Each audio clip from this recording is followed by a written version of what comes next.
Hello students, this is Ravi sir, your science teacher. Well, आज के दिन में हम साइंस का फर्स्ट चैप्टर जो है वो शुरू करने जा रहे हैं, that is chemical reaction and chemical equation. ठीक है स्टूडेंट्स, हालांकि इसमें से कुछ बेसिक चीजें ऑलरेडी हम पास्ट में 9th स्टैंडर्ड में हम पढ़ चुके हैं। We have already studied like what are chemical changes and what are physical changes. ठीक है, तो अभी ये जो चैप्टर है जिसका नाम है chemical reaction and chemical equation, तो केमिकल रिएक्शन क्या होता है और केमिकल इक्वेशन क्या होता है, ये दोनों टर्मिनोलॉजी को हम समझें उससे पहले हम कुछ और टर्मिनोलॉजी को जो है आइडेंटिफाई करने की कोशिश करेंगे। सी स्टूडेंट्स, हमारे डे टू डे लाइफ में right from morning till evening हम बहुत सारे चेंजेस हमारे आसपास में, सराउंडिंग में, हमारे एटमॉस्फेयर में हम होते हुए देखते हैं। एक आध एग्जांपल हम ले सकते हैं, जैसे कि you must have seen your mother, you know, in the night, like she put some curd in the lukewarm milk.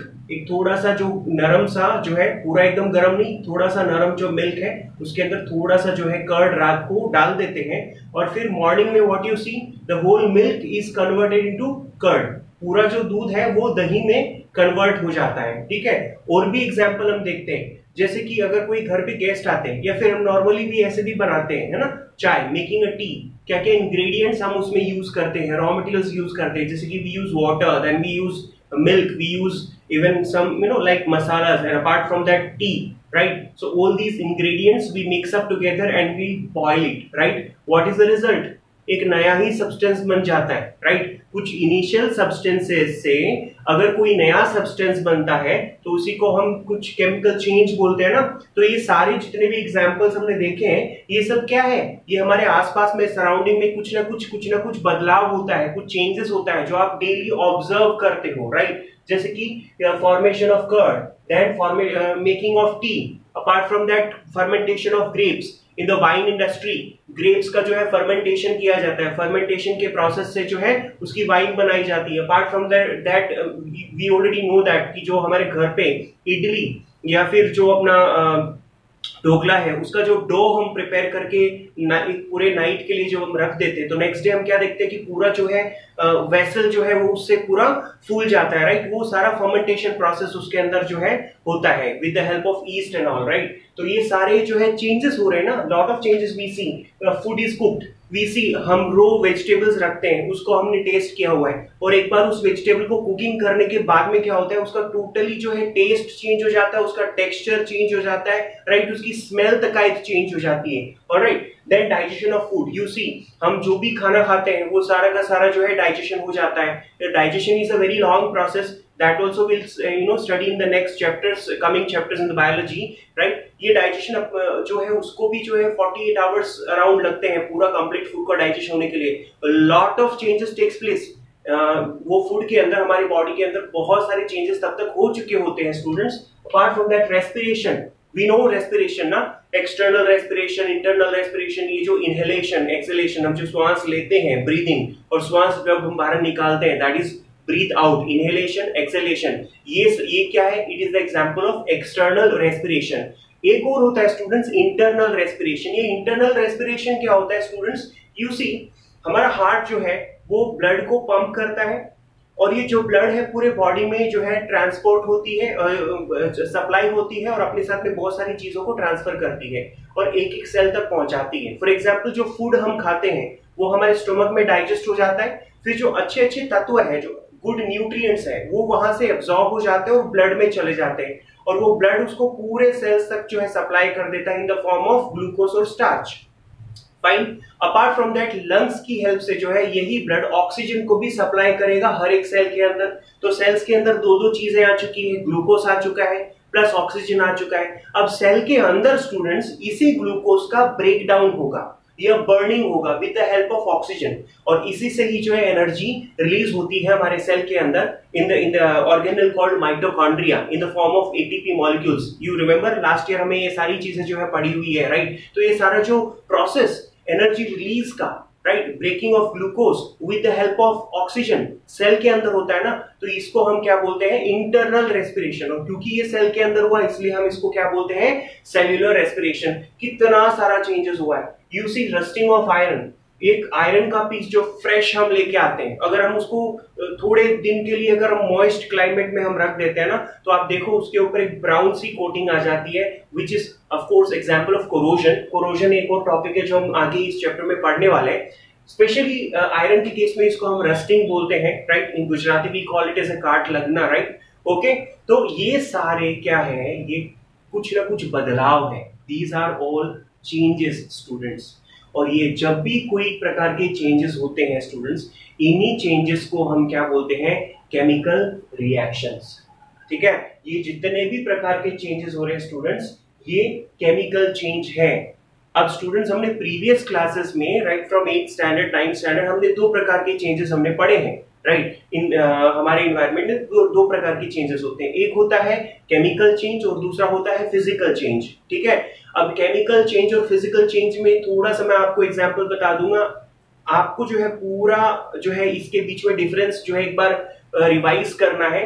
ठीक है, नेक्स्ट वीडियो लेक्चर में इन दोनों के बीच में मैं डिफरेंशिएट भी आपको करके बताऊंगा। ठीक है, जैसे कि पानी है, आप अगर उसको फ्रिज में रख देते हो तो वो सॉलिडिफाई हो जाता है, राइट, आइस बन जाता है, तो क्या वो पानी नहीं रहा, इट इज वाटर ओनली। अगर उसी पानी को आप गर्म करते हो, वो वाटर वेपर बन जाता है, लेकिन है तो वो पानी। तो ये जो है उसका सिर्फ स्टेट चेंज हो रहा है, तो इसको हम फिजिकल चेंज बोलते हैं।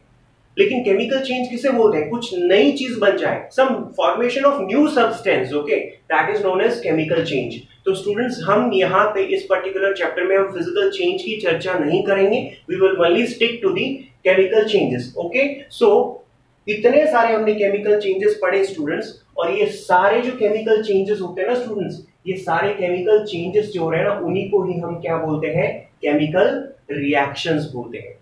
ओके, तो इसके बाद में हम देख लेते हैं कि हम कौन से टॉपिक्स इस चैप्टर के अंदर कवर अप करने वाले हैं। फिर उसके बाद में हम 3 एक्सपेरिमेंट्स कंडक्ट करेंगे, और 3 एक्सपेरिमेंट के बेसिस पे हम कुछ ऑब्जर्वेशंस और कंक्लूजन्स पे पहुंचेंगे। ठीक है, so the points which we are going to cover up in this chapter is the introduction to the chemical reaction.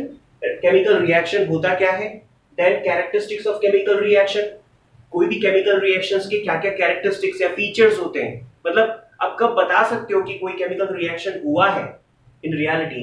Okay, then we are going to study about the chemical equations. We know that हर एक chemical reaction को हम एक chemical equation के form में represent करते हैं, right. तो केमिकल इक्वेशन और उसको हम कैसे बैलेंसिंग करेंगे वो हम समझेंगे नेक्स्ट वीडियो में। Then types of chemical reactions, very important topic in this chapter.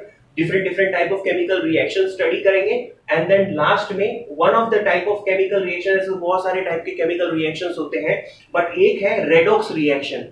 That is a special, kind of reactions which we will study in 2 different concepts later on in this chapter.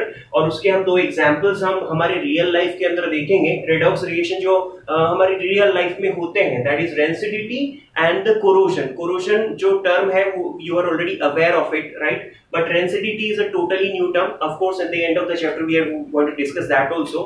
Okay, so these are the topics which we are going to cover up. Now, students, हम इसके बाद में आगे कुछ भी proceed करें, हम कुछ 3 एक्सपेरिमेंट्स हम यहाँ पे करने जा रहे हैं, और तीनों एक्सपेरिमेंट के बेसिस पे हम कुछ कंक्लूजन ड्रॉ करेंगे। हालांकि अभी तक आपको एक चीज पता चल रही है, आपके इन्वायरमेंट में, आपके सराउंडिंग में कोई भी प्रकार का केमिकल चेंज होता है ना, उसी केमिकल चेंज को हम क्या बोलते हैं, केमिकल रिएक्शंस बोलते हैं। ओके, सबसे पहला जो एक्टिविटी है आपके चैप्टर में, NCERT text book chapter number 1, that is activity 1.1। इसके अंदर स्टूडेंट्स क्या करना, बहुत ही सिंपल सा एक एक्सपेरिमेंट है। आपको एक फ्रेश मैग्नीशियम की रिबन लेनी है, करीब 2 से 3 सेंटीमीटर जो है लंबी, रिबन के फॉर्म में भी आता है ये इन द मार्केट, राइट। तो ये मैग्नीशियम की जो रिबन है, इसको आपको लेनी है 2 to 3 सेंटीमीटर या 3 to 4 सेंटीमीटर ले सकते हो। ठीक है, उसको फिर हमें क्या करना है, सैंड पेपर से क्लीन अप करना है, रब करके।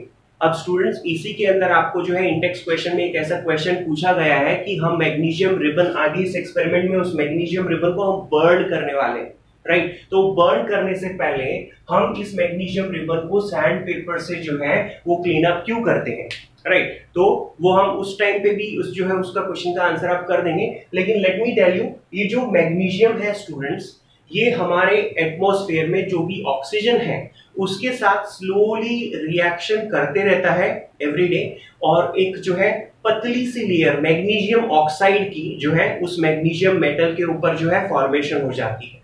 ठीक है। तो ये मैग्नीशियम ऑक्साइड का लेयर को हटाने के लिए, ताकि वो बहुत अच्छी तरीके से बर्न हो सके, इसलिए हम सैंड पेपर से उसको जो है रब करते हैं। हाँ, ओके, मैं फिर से रिपीट कर देता हूँ। मैग्नीशियम रिबन लेना है 3 to 4 सेंटीमीटर, उसको सैंड पेपर से क्लीन अप करना है, then hold it with a pair of tong.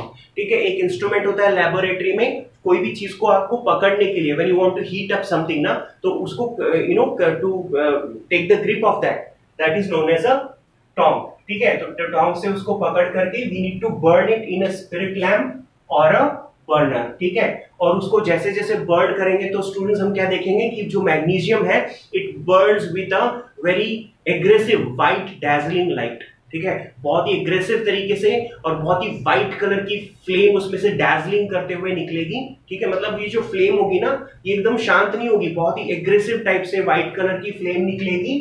Right, so we can say that एक आइडेंटिफिकेशन कि मैग्नीशियम किस तरह बर्न होता है। तो magnesium burns with the white dazzling light. Okay, और उसके बाद में, उसके जलने के बाद में जो पाउडरी सब्सटेंस बच जाता है ना, we collect that ash in the watch glass. Watch glass के अंदर हम उसके राख को, यानी कि उसके ऐश को जो हम कलेक्ट कर लेते हैं। ठीक है ना, ऐश जो होगा वो पूरा व्हाइट पाउडरी फॉर्म में होगा। तो देखो हमने पूरा ये जो एक्सपेरिमेंट है इक्वेशन के फॉर्मेशन में हमने लिख दिया है। मैग्नीशियम का सिंबल है that is Mg, oxygen diatomic element है O2, दोनों जब रिएक्ट करते हैं तो क्या बनता है MgO, यानी कि magnesium oxide. We already know students की oxygen is a supporter of combustion. कोई भी चीज को जलने के लिए ऑक्सीजन की जरूरत पड़ती है, और जब भी कोई चीज जलती है तो उसके साथ में ऑक्सीजन जो है वो कंबाइन होता है। तो यू सी हियर, यहाँ पे ऑक्सीजन कंबाइन हो चुका है। आगे जब हम एक टॉपिक यहाँ पे लेंगे 3rd नंबर का इस चैप्टर में, that is chemical equation and balancing, तो उस टाइम पे हम थोड़ा थोड़ा अभी भी है ना स्टार्टिंग से थोड़ा थोड़ा बैलेंसिंग करना हम सीख जाते हैं। स्टूडेंट्स, हमने 9th स्टैंडर्ड में एक law of conservation of mass करके एक हमने पढ़ा था। Law of conservation of mass can nether be created nor be destroyed. ठीक है, जब भी कोई केमिकल रिएक्शन होता है और कभी भी रिएक्शन के अंदर जो ओरिजिनल जो सब्सटेंस होते हैं उनका जितना मास होता है, रिएक्शन के बाद में जो प्रोडक्ट बनता है उनका भी उतना ही मास होगा। Right, no new element is created, no element is destroyed. ठीक है, जितना होता है उतना ही मास जो है रहेगा before the reaction and after the reaction. Okay, so उसके अकॉर्डिंग हमें इसको बैलेंस करना बहुत जरूरी है। यू सी ऑक्सीजन के यहाँ पे, मैग्नीशियम का यहाँ पे एक ही एटम है, यहाँ पे भी एक ही एटम है राइट साइड में, और ऑक्सीजन के जो है यहाँ पे 2 एटम है और यहाँ पे ऑक्सीजन का एक ही एटम है। तो आप इसको बैलेंस करने के लिए क्या कर सकते हो, आप इसको देखो, सिर्फ यहाँ पे 2 नंबर डालोगे तो देखो यहाँ पे जैसे ही 2 नंबर आपने डाला है, मैग्नीशियम P2 हो चुका है और ऑक्सीजन भी 2 हो चुका है। तो ऑक्सीजन पार्ट तो बैलेंस हो गया, लेकिन मैग्नीशियम भी जो है 2 एटम्स बन चुके हैं। तो आप यहाँ पर जैसे ही 2 लगाओगे तो पूरा इक्वेशन जो है बैलेंस आउट हो जाएगा। ठीक है, हालांकि इस टॉपिक को हम सेपरेटली कवर अप करेंगे, how you have to balance the chemical equation. ठीक है, विदाउट मेकिंग एनी मिस्टेक्स। तो देखो स्टूडेंट्स, यहाँ पे एक नया सब्सटेंस बन चुका है। ठीक है, ऐसे ही एक्टिविटी 1.2 है जिसके अंदर आपको लेना है लेड नाइट्रेट, और वो लेड नाइट्रेट का सॉल्यूशन आपको टेस्ट ट्यूब में लेना है। उस लेड नाइट्रेट सॉल्यूशन के अंदर आपको ऐड करना है पोटेशियम आयोडाइड का सॉल्यूशन। जैसे ही लेड नाइट्रेट के अंदर के सॉल्यूशन के अंदर आप पोटेशियम आयोडाइड का सॉल्यूशन आप ऐड करते हो तो क्या होता है, उसके अंदर एक रिएक्शन होती है। ठीक है, लेटर ऑन देखेंगे, ये one of the type of reaction है। डिफरेंट टाइप्स ऑफ रिएक्शंस हम पढ़ेंगे आगे, उसमें से एक है डबल डिस्प्लेसमेंट रिएक्शन, ये उसका वन ऑफ द एग्जांपल है। ठीक है, और वो सब अब लेटर ऑन कवर अप कर लेंगे। तो देखो लेड नाइट्रेट जो है उसका फॉर्मूला है PbNO3 ट्वाइस और पोटेशियम आयोडाइड है।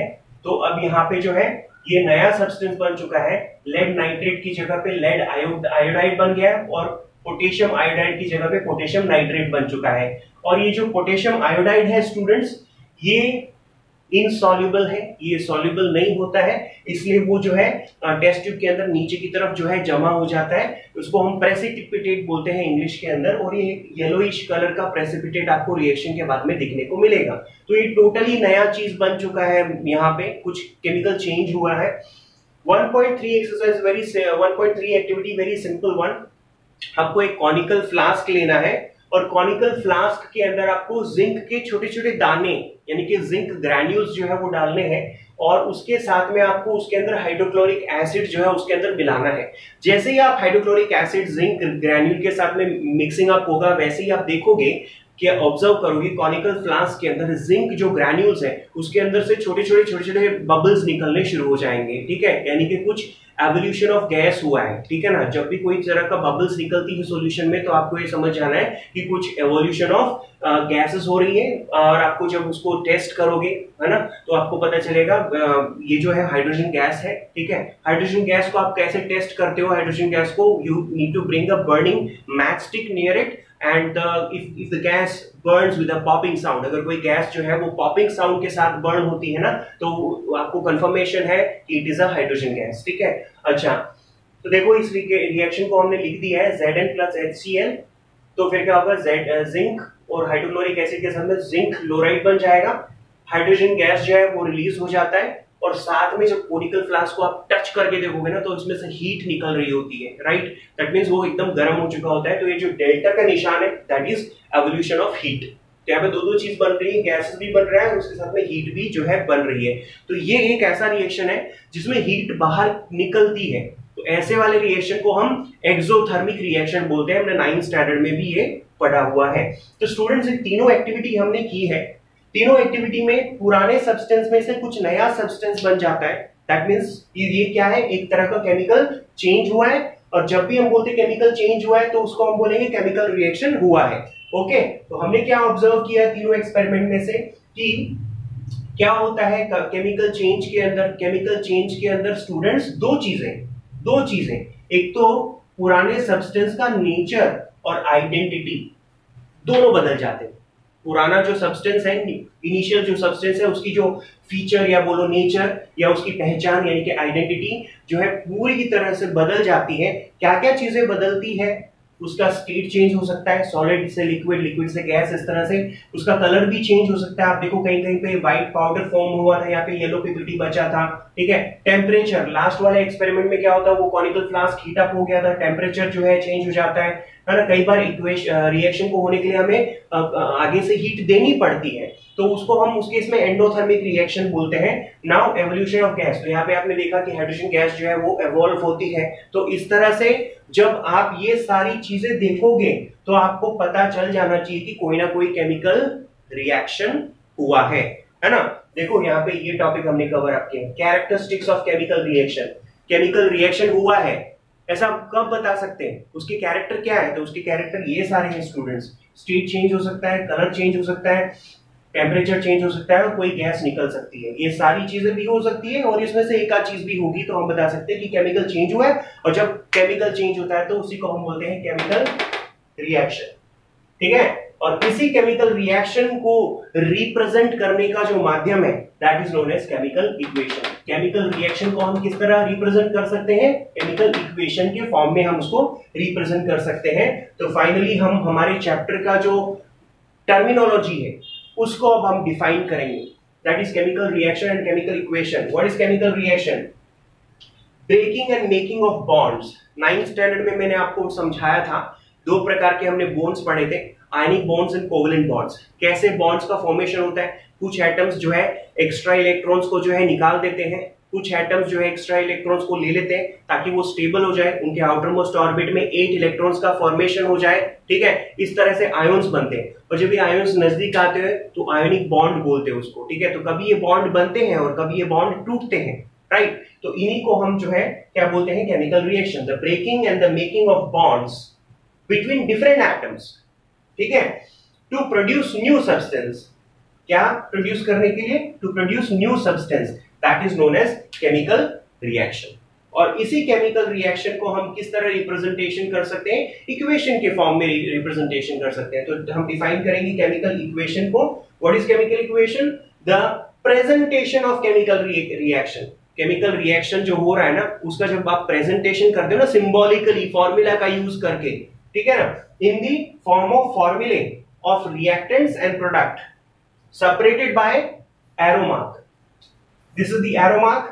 This side, left side is known as reactants and this side is known as product. Actually reactants और products हम कैसे define करेंगे भाई? जो भी substances, initial substances reaction में participate करते हैं that is known as reactants, और उस chemical reaction में कुछ new substance जो बनते हैं, form होते हैं that is known as product. ठीक है, तो ये हमारा डेफिनेशन भी हो गया केमिकल रिएक्शन, केमिकल इक्वेशन। इसके बाद में हम नेक्स्ट वीडियो में स्टूडेंट्स हम देखेंगे how to balance out the chemical equations, balancing the chemical equations and why we need to balance the chemical equations। ठीक है स्टूडेंट्स, ये पूरा वीडियो अगर आपको एक बार फिर से रिवाइज करके देखोगे तो you will understand each and everything fine. और इस वीडियो में जितनी भी चीजें आपने अभी तक पढ़ी है, टेक्स्ट बुक में से जो चैप्टर है उसको पूरा एक बार यहाँ तक जहां तक मैंने आपको पढ़ाया पूरा रिवाइज करना है।